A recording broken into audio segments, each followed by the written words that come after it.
Silence. It's peaceful. The first question I have is for you guys. The personality of your characters is very particular. So I want to know if there are similarities with your real personality. Some of those things. I think we're both competitive, we're both driven, we're both overthinkers a little bit. I'm told there's more in common between me and my character than I make out to believe.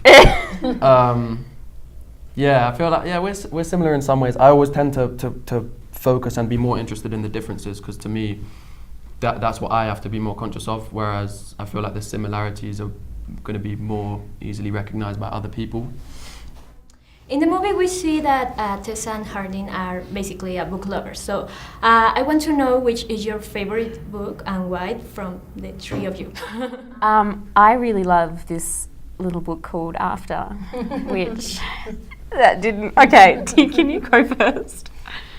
I've read a lot. Well, recently I don't read a lot, but I read a book called *Sapiens*, which is non-fiction, and that has definitely shaped how it's so informative and kind of useful information there. That's really kind of changed how I think about stuff. For me, it's a book called *Clockwork Princess* by Cassandra Clare. It just has everything I like, a lot of drama and complicated characters and families, and it has everything I like, so it's my favorite book.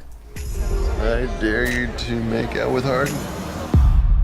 I'm done playing this game. Oh. Anna, you start at Wattpad, and then your work was published in books, and now there's a movie, so how do you feel about it?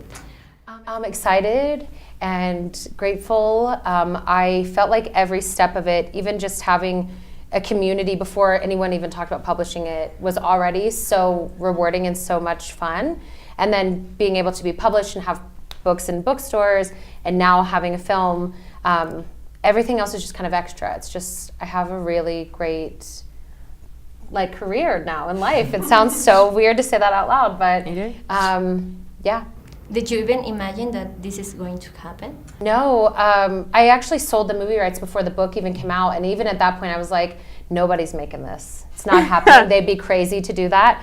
And then as it kind of went on, I was like, oh, this is actually happening. But I don't think I ever expect the next level of things to happen. Even when the book was popular online, that doesn't mean that millions of people are going to buy it. And somehow they did. So I feel like it's all been unexpected in the best way. Welcome to my favorite place. Josephine, in this movie we see that Hardin show a side of Tessa that she didn't know, so can you tell me more about this experience for you?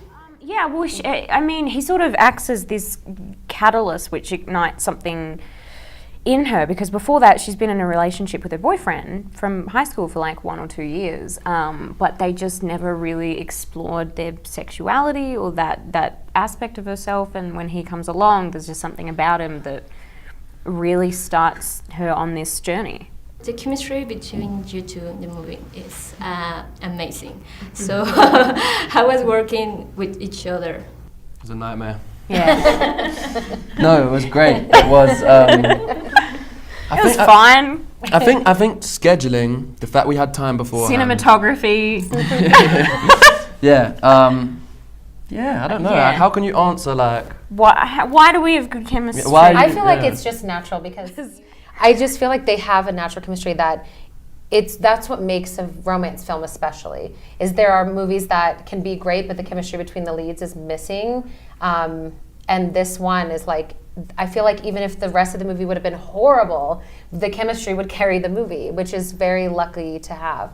I don't think they see it, but it's like this natural thing. When the camera's on, it's just immediate chemistry.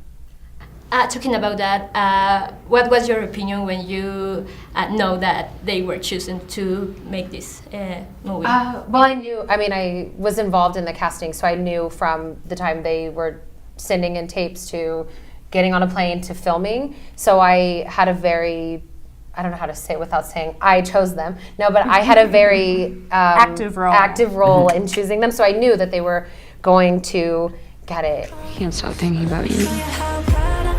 You are stunning. Okay, the last question I have is for you, Hiro. In the first half of the movie, we don't see you smile at all. How was that? That was purely, that was direction I was given that I completely stand by and completely see why that makes sense. And I think you need to develop a character sometimes. Those are the kind of things you should be conscious of.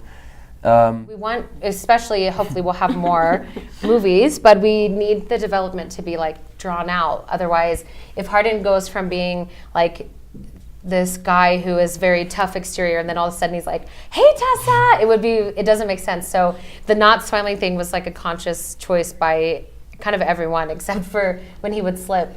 That way when he does smile, it's with her. It's like you see this totally different side of Hardin when he's with Tessa than when he's with Molly and Steph and everyone.